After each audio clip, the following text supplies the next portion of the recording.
Welcome to the Winning Move podcast. I'm your host, Stratton Brown. I interview successful entrepreneurs from around the world to see what moves they've made in their lives to get successful and, more importantly, stay successful. I'm here to make sure you can create a better life for you and your family. Let's tune in.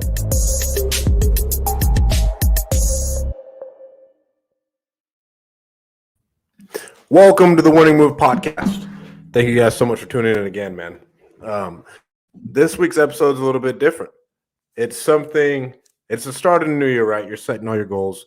You're doing all these new things, trying to accomplish as much as humanly possible.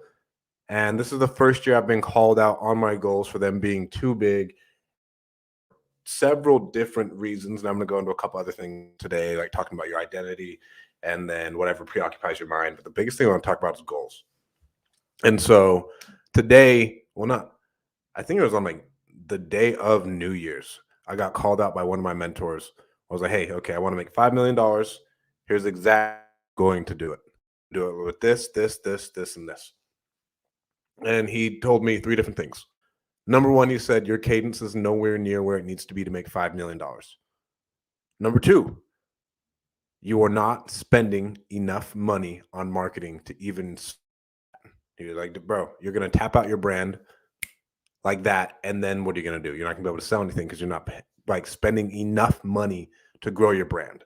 And for me, the approach I've taken in all businesses that I do is that the more my personal brand grows, the more I can grow those. And I've seen this model work really, really well for a couple of my friends. And then obviously we use other people's brands and tap into those to grow whatever we want. So he told me, real quick, number one, there to where like my internal thermostat is not where it needs to be in order to hit 5 million. And this is net. This is not gross. This is like 5 million net to me. Number two, what did he say? I got to pull this up. I mean, I'm not spending enough on marketing. And then number three, my vehicle was not what it needed to be in order for me to hit that. And those three things stuck home, right? And so I found myself getting stuck again. The fact that like all of the new business, and you think you get past this, right? When you're like, we run a figure company, right? You think I'd get past this. You'd think I'd get past the fact that I was like, oh, he was like, you don't spend enough money on marketing. And a lot of new business owners, they always wonder why they're not doing more. Well, it's because like you aren't spending anything on marketing. You say you want to do X amount of business. Well, your cost per lead, like what is all of that backed out and how much money you're actually spending to acquire the revenue? Because again, really even, I don't know any company that can go without spending money on ads when you hit a certain point. Even if it is a personal brand standpoint, it's really hard for something to spread word of mouth wise. And I mean, we did it, but if you want exponential growth, it's really hard for word of mouth to spread that fast. And so I was like, oh yeah, like whatever, I see all these other people. And then he calls me out. It's like, bro, you need to spend $1 million next year if you want to make 5 million. And this is just $1 million across all of your channels of whatever you're doing to grow your brand and grow your companies. If you're not doing that, then it's just not going to happen. And that kind of brought me back down to earth with all my goals. Is, oh yeah, I'll be able to do this. I'll be able to do this. I'll be able to do this. And I was like, yeah, I'll be able to do it. And then I realized I hadn't even worked out the vehicle of how it's like whatever the fuel was going to be. And it's really easy to do that with your goals. If you're just like, oh yeah, well, this is my goal. Here's how I'm going to get there. But then we can even get even more granular. Like, okay, well, if we really had our KPIs dialed in, for me, it's a lot harder with my brand to like dial in like actual KPIs, like followers, how many followers, bring me X amount of dollars, everything. And in our different companies. And I was like, oh my God, you're right. I need to spend so much more. And then I had to reevaluate, okay. And so you guys are probably going to start seeing more of my boosted posts, honestly, on Instagram. I need to go speak on more stages. I need to go on more podcasts. And then we already have plans of expanding our Facebook groups and everything else in order to expand my brand and able to push courses. And yes, we're going to sell you courses and sell education and everything else. It's just the way I think it's an amazing business. I think we can help people. And I don't think I could help enough people at scale for free. And then my cadence.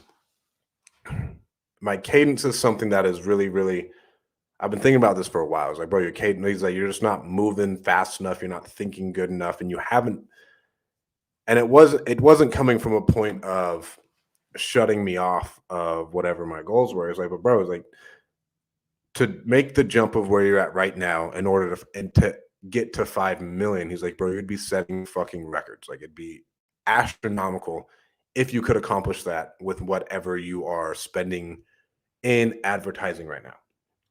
He wasn't trying to be rude. He was like, bro, he's like, you've been in business at this point. I think this is year 4, year 5. I'm not even sure. Like, I went into business for myself in like 2018. So that's like year 4, year 5, year 6. I don't know. What is that? 2, 4, like year 4. Trying to do public math. And so that kind of brought me back, and it goes into the patience thing, right? But I don't think all entrepreneurs should not be patient. I don't agree with Gary Vee, where he says be patient for your goals and everything else, because then if you're being patient, you'll never, I just feel like you're never going to get there. Then you don't have that cadence and urgency in your life in order to reach the goals that you want to in the amount of time you do. And at a point in time over this last year, we were making some major pivots in a couple of our companies. And the biggest thing, and right now, well, towards the end of the year, we fell away from our pivot back into what we were doing again earlier. And so this is an amazing lesson for everybody. I've never experienced this, but it is easy to try and pivot and then fall back into what you were doing before, because you don't have to learn anything new. The team doesn't have to learn anything new. Nothing else has to change, right? So we were 100% going this way, and then we were pivoting really to like here into it. We were changing our model quite a bit, and we were moving it, and then all of a sudden the cadence broke of whatever we were trying to do, and we lost complete rhythm with that, and then it somewhat fell to the wayside. And then I'm sitting here reflecting, and I saw us like, okay, well, no, let's do this, and okay, no, we don't want to change that much, let's do that again. Okay, we don't want to change that much, let's do that again. And then here we are again, to where the business model is the fucking same, to where why did we go through all this effort and thinking and everything else just to end up at the same spot that we were before, to where we were unhappy, right? And then it is an amazing thing, and I've never, like I said, I've never had this happen before. But if we would have held ourselves to a higher standard and kept that cadence going, then we wouldn't have run into, oh, you know what? Okay, here we are back again, and we're just gonna do things the same way we were again, and we're gonna hope for a better result. It's like now what I'm seeing. And so if you are in business, whatever business you're doing, right, it is really, really easy to fall back into what you were trying to pivot away from. And this is a new lesson that I have learned, and that what I've seen, and it goes across all channels. This can go with your company, this can go with your employees, whatever you're doing. It is so easy to fall back into whatever you were pivoting against, only because it's easy and you know exactly what needs to be done to reach the current status quo, right? When we were pivoting and I was going to do this, and we had to like set up all these new channels, we still don't know the amount of exact effort it would take in order for us to reach a new status quo. And that gets scary, right? That gets scary. There's uneasiness. You don't know if it'll really work, but you still know you need to do it. And that was something that has been an amazing lesson for me. Now we are going back into it, whatever we talked about doing before, and I know it will work, but now I'm cognizant of the fall off that can happen if you don't hold yourself accountable and hold the team accountable. It was really easy. Another quote for you guys to ponder that I think you need to break in your head. My grandfather told my dad, and I remember my dad telling me this: the only way for you to be a millionaire is for you to work 1,000,000 hours. Yes, it's true in a sense, but if that is the way your brain thinks, and that's the way you're thinking about life and business, then you're not going to get far, and you're not going to get far fast. The reason I don't believe you can, yes, if you work 1,000,000 hours, you'll for sure be a millionaire. Like eventually, everybody earns 1,000,000. Like, don't get that wrong. Everybody earns $1,000,000 in their lifetime.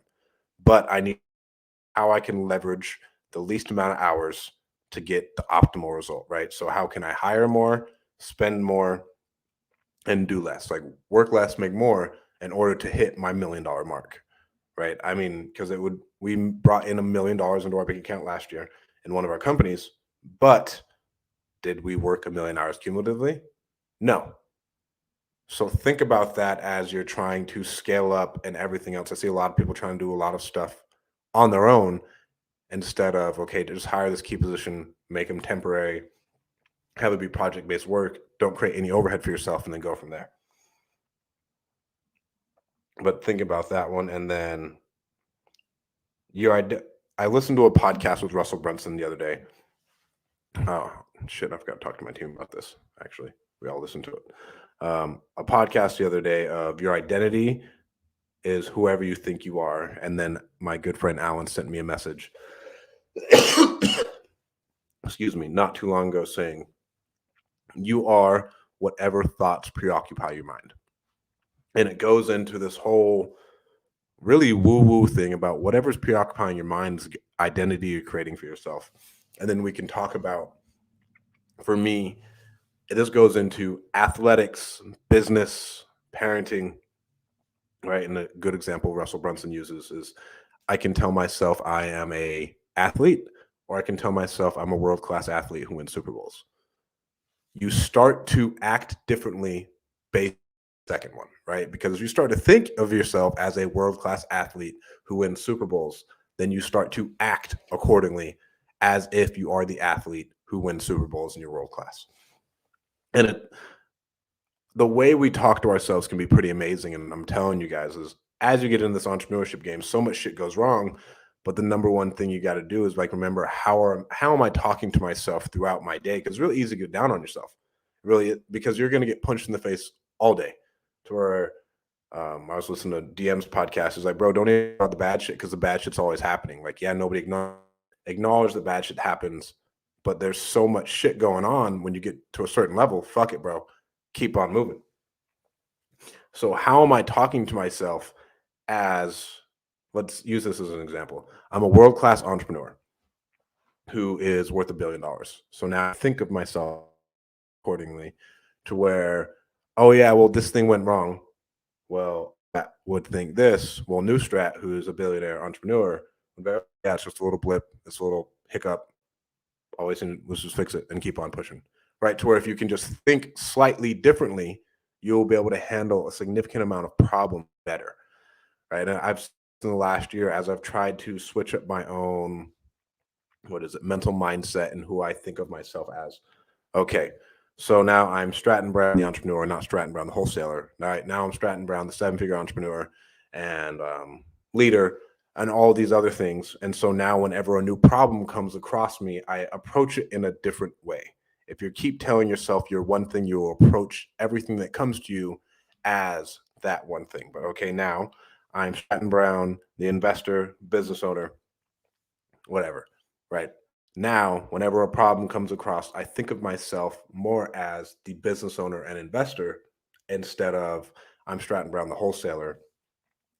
Brain thinks completely differently and you approach problems in a whole new way. So next time, oh man, you're running into really any type of problem, think of yourself, okay, easiest way to do it, what would Elon Musk do?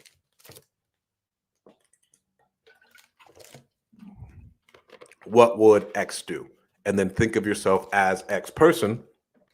Now we can really start cooking with some oil, excuse me, and make some actual progress in what's going on upstairs. Because as long as we start to, as we keep thinking of ourselves as lesser and not as something, something trying to accomplish X, then it's not really going to, nothing's going to change for you, right? And that's why that is why I think investing in myself has helped so much in the last year of the way I've grown, because the way I've thought of myself, as stupid as that sounds and as woo-woo as that sounds and self-help wise and psychologist wise that sounds, I think of myself a lot differently at this point in time this year than I did last year.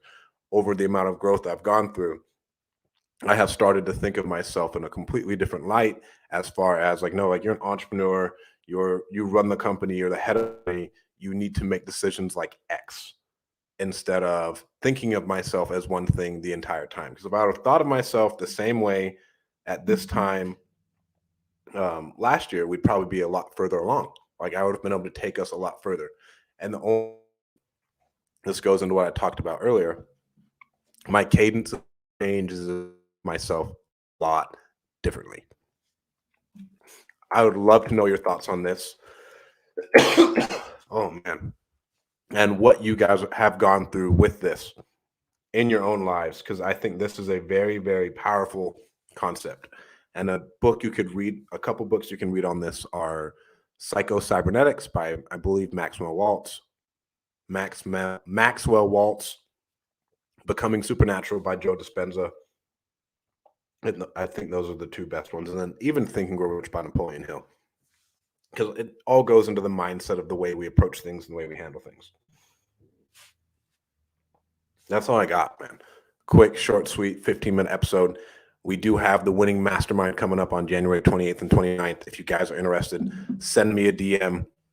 I'd love for you guys to come. It's a pretty exclusive event. We're capping it out at 20 heads, and we want to be able to immerse everybody with the speakers to get the best environment possible. I believe that when you get there and you can actually see the amazing speakers think, talk, and act, and you can absorb that for a total of about like 24 hours, you're going to change your life. Oh man, I'm really feeling it. When I say you can change your life, now you can borrow from the way they think, see how they think of themselves, and now you're fully immersed with them. You're going to get a ton of amazing advice from them, because we want to be able to have you spend as much time with them as possible and have it be exclusive. And that's why we're only capping it at 20. So you can have one-on-one conversations with every single one of those speakers, see how they've taken their companies, or they've learned how to invest or whatever to 7 and 8 figures, create $50,000 a month worth of cash flow, whatever it is, and apply that to your life and start to apply that to your way of thinking. But thank you guys so much for tuning in. Please excuse my nasty cough. But again, you guys, don't forget about the Winning Mastermind on January 28th and 29th, and think of yourself a lot better. I promise you it'll take you to the next level.